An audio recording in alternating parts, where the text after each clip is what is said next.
We're just taking it day by day as we go into the holidays here. And the big story tonight is that cold. Let's circle back to that because, wow, it is really chilly out there. Current temperatures, well, they speak for themselves, but there's also been some gusty winds out there. In fact, those Fraser outflow winds backed off slightly yesterday. Within the last hour, we've had a gust in excess of 40 miles an hour in Bellingham, off toward the East Sound in the upper 20s there. And we've got some wind that's coming in from the north to the south, all the way across Puget Sound and out along the coast. So that is driving the feels like, or the wind chill temperature down into a very uncomfortable place. It feels like 9 below in Bellingham right now. Mount Vernon 1, Arlington 6 below, and Seattle. Yeah, I just stepped outside of the studio here and it is downright frigid out there. In fact, that is dangerously cold air. Do not expose your skin to it for anything more than about, say, 5 to 10 minutes at a time, or you will be looking at hypothermia.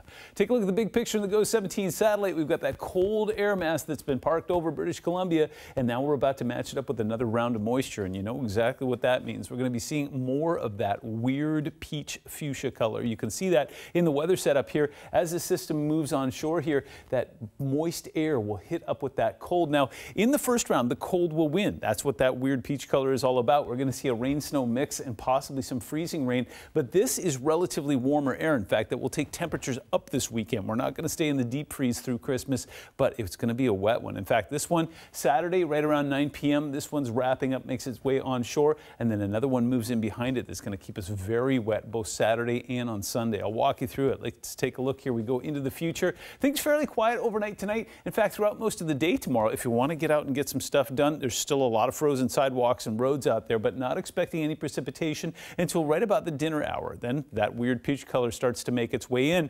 And very similar to the last system, up towards the north here and into the mountains, white snow, easy stuff there. And then down towards South Sound, you see that rain-snow mix. It's going to come through as those big wet snowflakes and some sleet in a lot of places. And then we go overnight, those temperatures start to drop again, and a lot of that wet will refreeze early on Saturday morning. And then you see the yellow? Well, that's rain. That's heavy rain. Once the warmer component of this system moves in, it'll take over as rain. So this is 7 o'clock on Friday morning. And again, kind of a weird rain-snow mix. It's going to be a mess on Friday morning. If you can avoid the roads, please do. Now, by the time we get to about 2 p.m., the good-ish news is now the warmer air combined with all of that moisture will switch most of everything over to rain. So that should help with the roads and the sidewalks, but still, it's going to be pretty active out there. We catch a little bit of a break late Friday night into Saturday, and then Saturday morning, wow, see all those yellows, those reds, those oranges? That's going to be heavy rain. This is Saturday morning, Christmas Eve. We're going to be tracking bands of